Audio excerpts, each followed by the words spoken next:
vlog. Ayan, nasa kusina po ako, guys.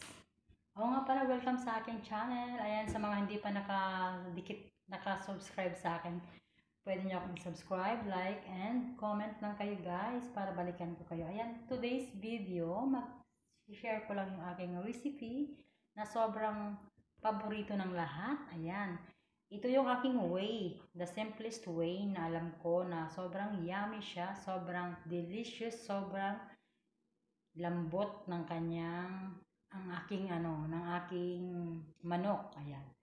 Today gagawa ko ng guys. Gagawa ako ng roasted chicken na may kasamang french fries. Ayan. So today papakita ko sa inyo yung aking manok, kung paano ko siya ginawa before ko siya lalagyan ng mga yung mga breadcrumbs tsaka yung itlog. So ayan. First step muna tayo, guys, ha. First step tayo, guys. So ito yung aking manok. Dalawang manok to kasi talagang paborito ng mga alaga ko to. Papakuluan ko siya ng 30 minutes. Hiniwa ko na siya, guys. Hiniwa-hiwa ko na siya.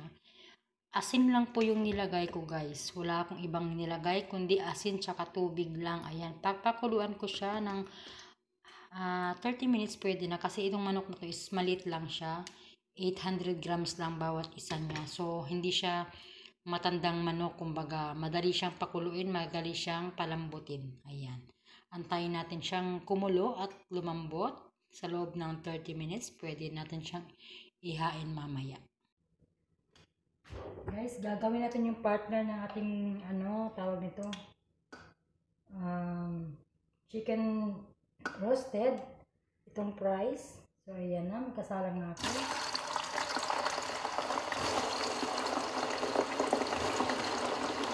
Hindi ko lang yung hiwa niya, guys. Paborito ng aking mga alaga. Ayan.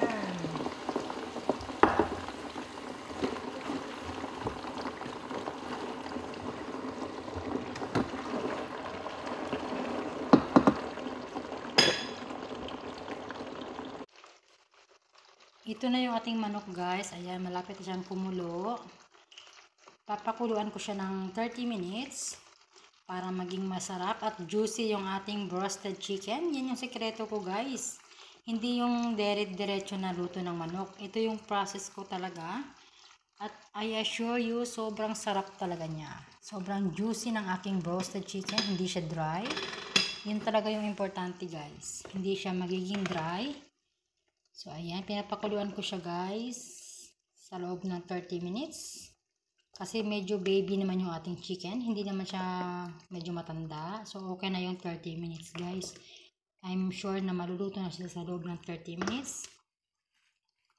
Ayan, ito yung aking fries. Ayan, nakasalang na yung aking french fries. Ayan.